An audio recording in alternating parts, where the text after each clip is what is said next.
Let's play!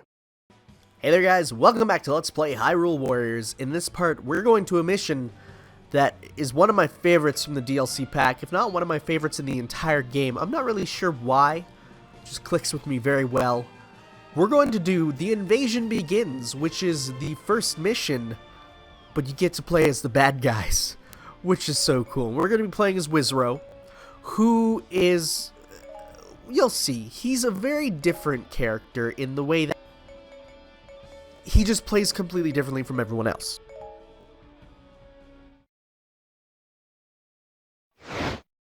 With Volga and Wizro at the head of her army, Sia launched her invasion of Hyrule. En route, Wizro offered some advice. He said their first priority should be the eradication of Hyrule's fairies. The good-hearted fairies of Hyrule were known to provide aid and comfort to their chosen warriors. Should the legendary hero appear and receive their assistance, Sia and her forces might be hard-pressed. Sia considered Wizro's counsel and commanded her troops to begin hunting fairies. Many fairies were captured throughout Hyrule, but a few eluded her grasp. Unbeknownst to Sia, a mysterious young woman was working with the Gorons to protect the fairies. Rather than delay her invasion further, Sia dispatched Volga and Wizro to capture the last stragglers. So, yes, we get to redo the first mission as the bad guys, which is pretty darn cool. But as you'll see here, as Wizro, we have a very different play style than anyone else. We are all projectiles. Every single thing is a projectile. It also leaves you this last one, which I actually skipped out of. So you see here, you do like a little boost. It's very different. You actually have to think almost differently. Where it's like, how can I put this? You're not so much now a mobile warrior going across the battlefield. You're more like a turret that just goes from place to place. So, you know, you definitely want to think more about where you are, where enemies are around you. I guess I should show off his specials, though. So we got, well, first off, we have his his heavy, which is a grab, which is decent, nothing amazing, short-ish range. Light heavy features a little ghost spirit thing hopping out and attacking. It's very fast, which is good. We got light heavy, which has 5 little bullet things coming out. They're also slow-moving projectiles, which works well in theory. This one is his little Carousel of Doom, which is very good for clearing out rooms and stuff. We'll do that one more time to just show that off. Totally didn't mess up the input. 2, 3, 4, C4 or C5, I don't know the notation that well. Giant laser. And then we have nothing. Whoops. Is that it? 1, 2, 3, 4. Yep, that's it. So he doesn't have the biggest moveset either. He's not bad though, that's the thing. Because of how he works, you can dash cancel all his stuff. Meaning that you can just shoot projectiles everywhere and there's no real downtime. So he's definitely really good once you know how to use him, but you do need to learn his move style. So he's also very slow. He's a very slow character. Not the best for this game, because you do need to move across the battlefield quite often. But, you know, that's just how it works. They have to balance it somehow. So we will, though, go after this other base that it's asking us to go towards. The one that, in the story, kind of gets taken over automatically, and you have no idea how to do it. And it confuses new players. Lana is advancing. Where is she? The weird thing, though, is it's like this is supposed to take place at the same time, but at the same time, it's like Lana's here, which she shouldn't be, and I don't even know if this is actually the first mission or not. Like, it's not, you're not supposed to, it's supposed to represent being the first mission again, but for some reason they just didn't recreate it exactly. I'm not sure. It's a little confusing. So she's opened the Eastfield Keep. That's totally where I am. That's bad. It's okay, because we can get rid of Lana right here. Because of your long range, you can actually, like, do this and just totally stay far away from any commanders. And it is good. It's you know, a decent moveset for sure. And the special, surprisingly low range. It's just kind of like in a circle around you, which is good because then, you know, if you're surrounded by enemies, then you have a way of stopping them. Because the whole thing is your biggest weakness is your back and your sides. Your front is an unstoppable machine of bullets, but your back and sides are what you have to watch out for. Also, I think he's pretty good for taking out weak point gauges. I could be wrong. See here, we got his weak point strike, which is laser. Nice. Lana has been defeated. Hopefully we can steal one of her hair pieces, because they are nice to have. People need those for upgrades, and you never really fight Lana. But yes, no, Wizro. Good character. I mean, yeah, he really is just a souped-up Wizrobe from Zelda, which I think as a character isn't bad at all. I know people are very much up in arms about the original characters in the game, but if you look, none of them are really, like, original. Like, I mean, other than Lana and Sia, you got, like, Wizro is just a Wizrobe. He is a Zelda 1 Wizrobe, and, you know, then you got Volga, who is Volvagia in human form, because you couldn't really play as Volvagia, right? I mean, it wouldn't work out. But, yeah, no, this way you can totally get to play as this cool Dragon Knight that I do appreciate. Why did my mission fail? Goron captains? I totally wasn't even paying attention. I guess I should do that. But that's okay, because mission failed doesn't mean entire thing failed. It just means that they get a boost in allies and stuff. Central Keep is now open. That's good. Zelda has appeared. Let's get rid of these dudes. They're just standing here. So yeah, but like Zelda's here, but Lana is. I'm not even sure what's going on in the story. So we need, though, to get down into the lower section, which we can do by going down here, unless a door opens. Defeat Zelda to win. We can do that.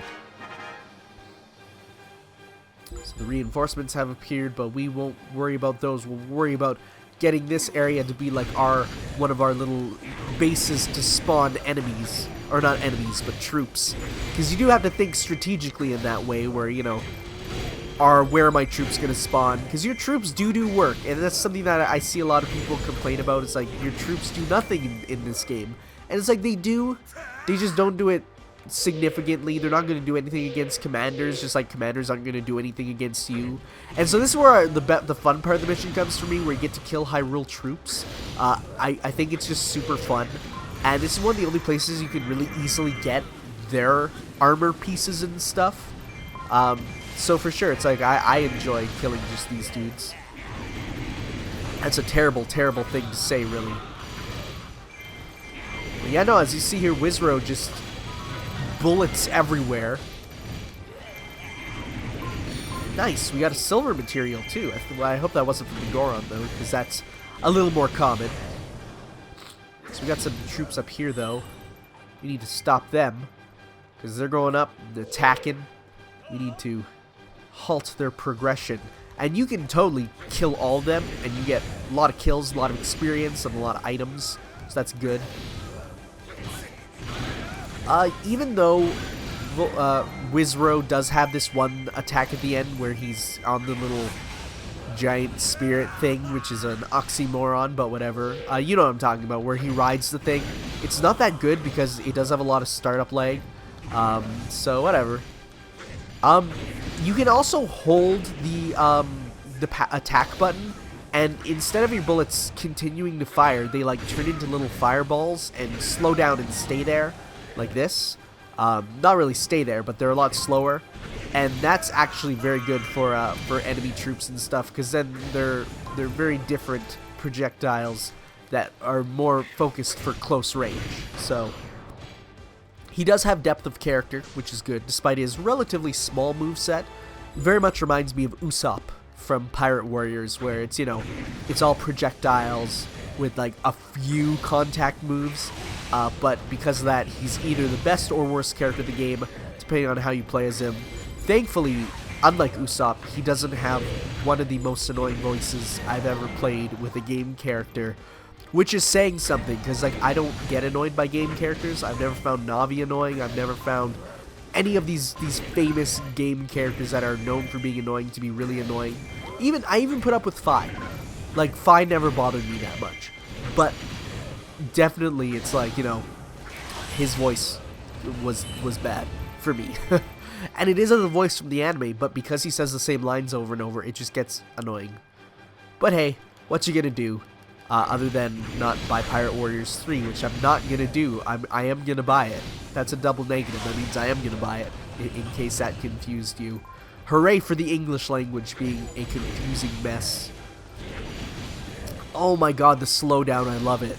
It's something you don't ever hear, but I do. It's just, it means you're killing so much and winning. It's awesome. But yes, this mission is not, again, they're not hard missions, but this one is fun just because of the sheer number of troops you actually have to fight, and just how you can just wail away at them. They're not hard. There's no crazy, strenuous conditions. I think later on there's like one, but it's not even that bad. You just have to make sure that you don't, that they don't get to the fairy fountain, which is not hard. Maybe when you're playing as Wizro a bit, because he is slow, but definitely when you're playing as any other character, it's a lot of fun. Sad thing is you don't get super much replay value because these missions are one-offs. You play as them once, and then, you know, you don't have to go back to collect anything. Which again, some people think is a good thing, some people think is a bad thing. Depends on your viewpoint. Try our laser, why not? Laser is definitely better for individual troops than it is for big groups. You know, if you see a small group of enemies, you want to use it on them because then you can just attack that one small group continuously. But for a big group like this, it's not worth it. So Impa is advancing though up here. There's actually a big group of enemies that we should probably get rid of because they're headed for our base, which they have a clear line of sight towards. So let us stop them. Specifically this guy, he's actually almost there. Where is he? Nice, let us defend our base like gentlemen. Except we're not. We're like a scary wizard ghost ring monster thing. Doesn't really get explained, but whatever, it's cool. His weapons are obviously rings. You actually get all the different like rings from Zelda. The blue ring, the red ring, and I think the last one's the green ring, which I'm not even sure if it's a thing in Zelda, but I'll take it. Whatever. You know, it's like, it's cool. And they actually do change in design, not just color, which they could have so easily just recolored them, but no, they went the extra mile, which is very nice. They usually do for these games. It feels like, you know, even though the games have a very small like production value and they reuse a lot of assets, they definitely try and make as many as they can within their budget, because it was in their budget to make him a weapon, right? So, you know, they work towards that. Let's try and get this base back before Impa gets here though. I'm not gonna say she's hard, but it is definitely a lot more challenging with certain commanders with long range characters. And my nose is back to being plugged up again. I tried to fix that between parts. It's just not working. Whatever. I'm just gonna sound slightly nasally for these. So here she comes to ruin our day. That's okay, because we got all this stuff. Just wail on everyone. Sia's also there, it looks like. So she's helping out, thankfully. You can't play as her in this mission, but that's okay.